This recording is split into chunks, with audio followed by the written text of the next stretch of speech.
Are you afraid of dying? Or maybe something else paralyzes you from living? How much fear do you have inside you? And how fear is stopping you from actually being alive? This is what we will cover in this episode.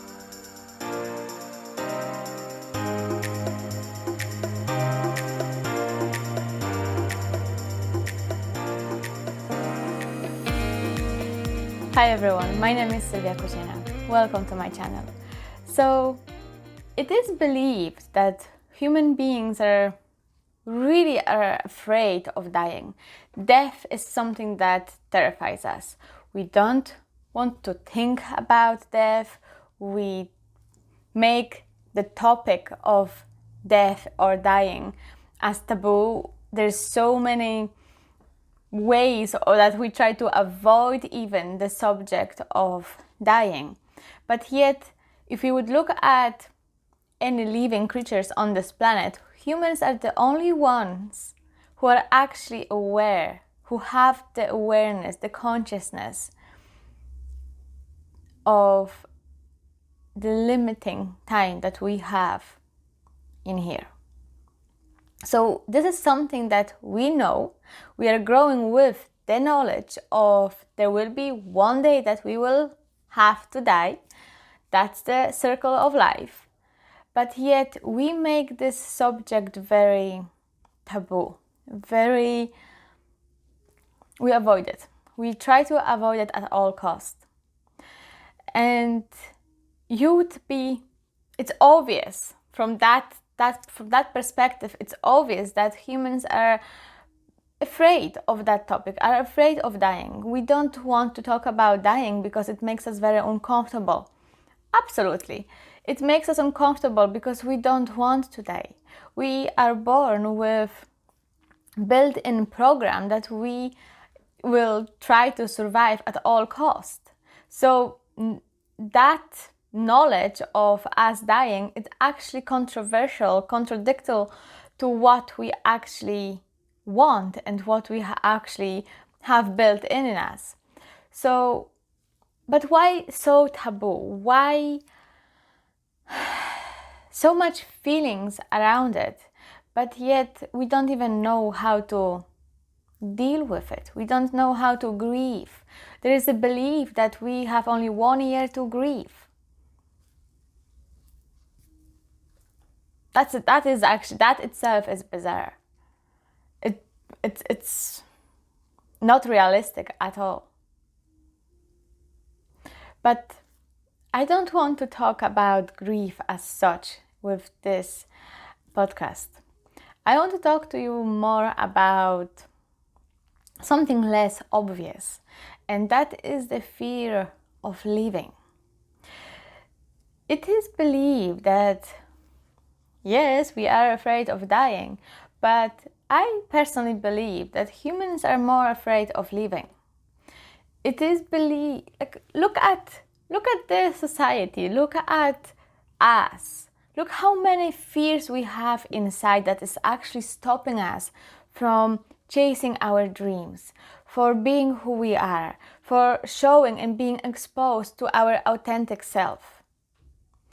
All of that is stopping you from actually feeling alive. How can you know who you are if you don't allow yourself to be who you are? How do you know what you like if you never even think about what you like? Because you're constantly thinking of what other people might want. You're constantly putting other people above yourself, on a pedestal, thinking that their needs are more important than yours. You're constantly thinking about how to please other people without completely thinking about your own needs. What are your desires? What would you like? And when we don't know who we are, like the simple question, if someone would ask you, who are you? We constantly think of, oh, I'm a mother, I'm therapist, I'm doing this, it's just the job descriptions that we identify ourselves with, or different roles that we might actually have in our life, and that becomes our identity. But who were you before you become mother? Who were you before you become wife? Who were you before all of that? Who were you before you got your job? We forget who we are, and we hide our authentic self in order to please other people. So when we live like this, our life doesn't belong to us. It can't. And with that, humans beings, I think we are human doings. We're not human beings anymore. We're constantly doing things. We are afraid to slow down because we look at distractions, we avoid things, we constantly run away from something. And we always way ahead. We're never in the present moment. We're constantly looking for something else, the next step, the next goal, the next thing to do. We can't never be just content in this moment.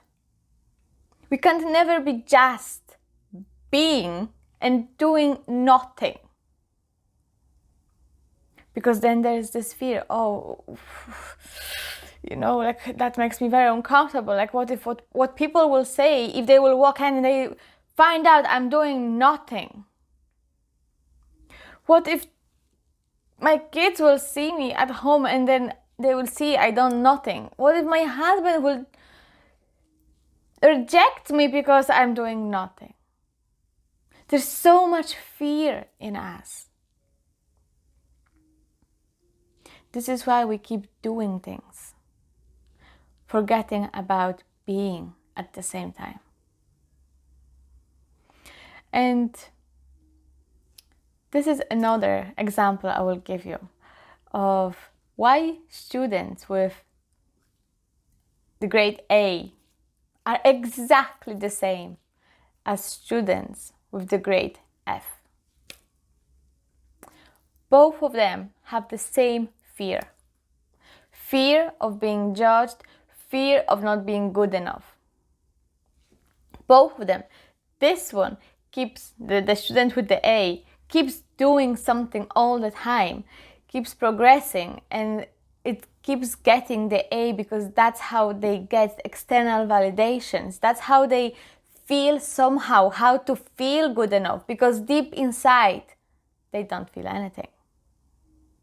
So they're doing this because they think it's expected from them.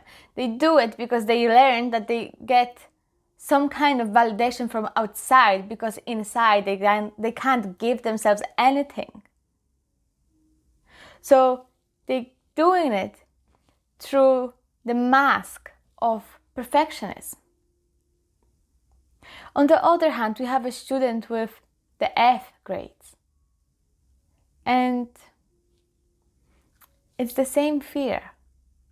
Sure, why would I even try if that won't be even good enough anyway? Why would I even bother putting my own effort in there if no one's going to see it? It won't, whatever I do, it won't be good enough. Even if I would try, there's still a risk of not getting the A, so why would I even bother? If it can't be the best, I'm not doing it at all. It's the same. The only thing, their coping mechanisms are a bit different, but the mentality, the fear is exactly the same.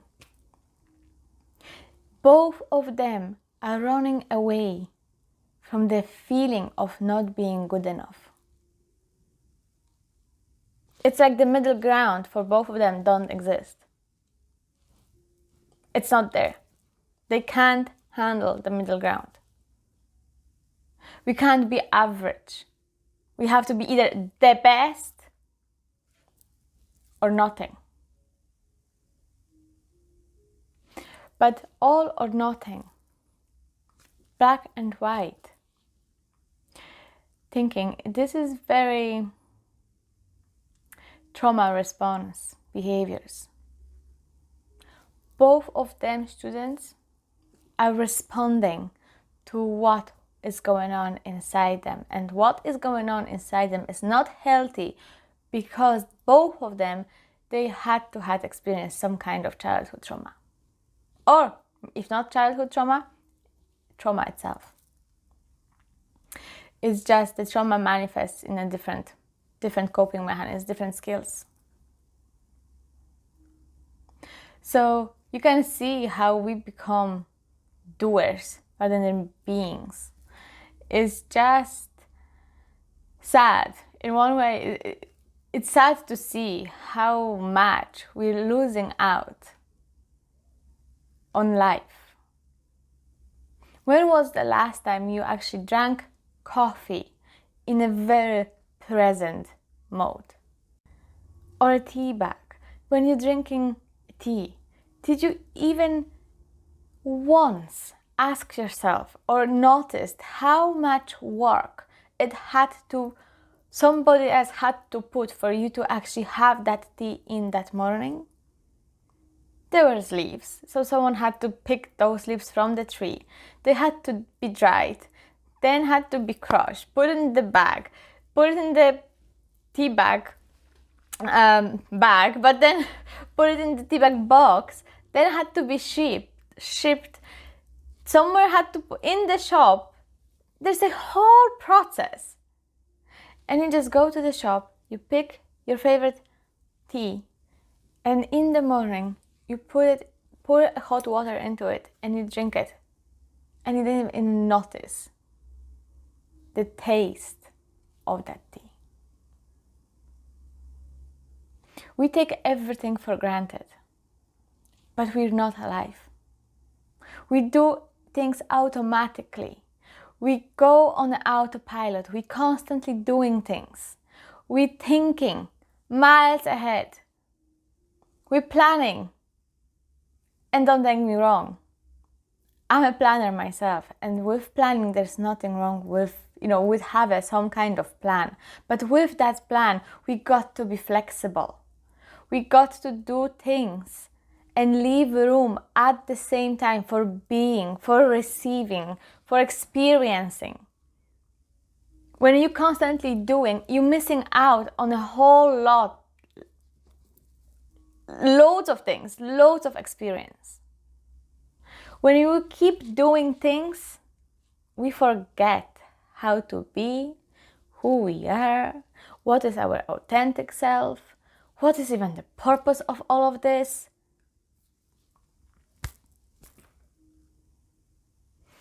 Have balance.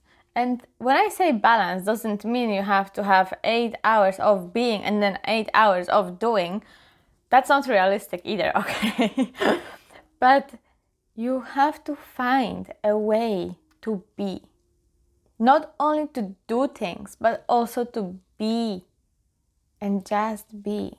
Without guilt, without fear, without shame, without thinking, oh my God, like months ahead. Just be in the moment.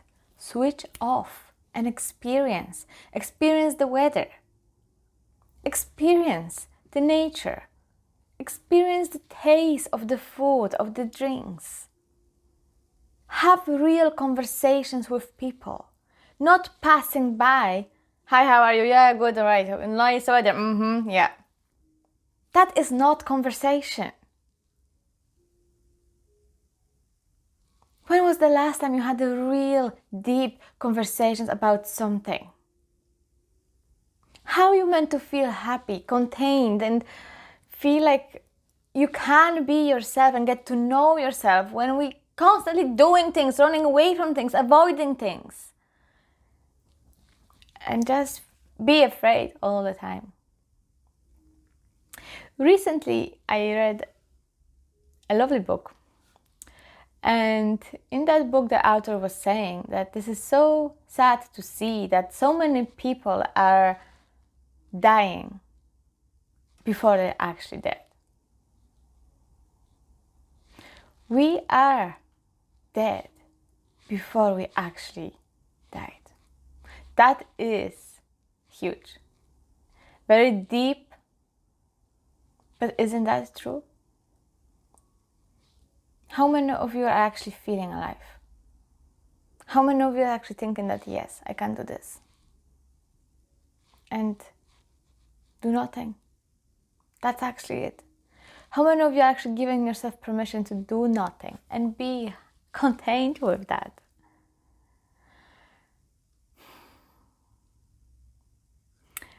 I will give you a challenge. For the one day or a week, every day, practice being rather than doing. Whether it's dinner time, be in that moment. Whether you're going for a walk, be in that moment. Whether it's in the evening, you just finish work, don't think of the next day. Be in that evening at the house with your kids, with your partner, or alone, whatever suits you. Do it for yourself. But be yourself. When are you going to meet your friends? I'm challenging you to be yourself. Don't put a mask on what you think your friends want you to be. Just be yourself. Expose yourself to being. And I will be very curious to see the results. So if you would like to let me know, please comment it or message me privately. I will be very happy to hear what you have to say and what was your experience of that. So go and live and be your life. Be yourself. Thank you so much, and don't forget to subscribe. Thank you. Bye.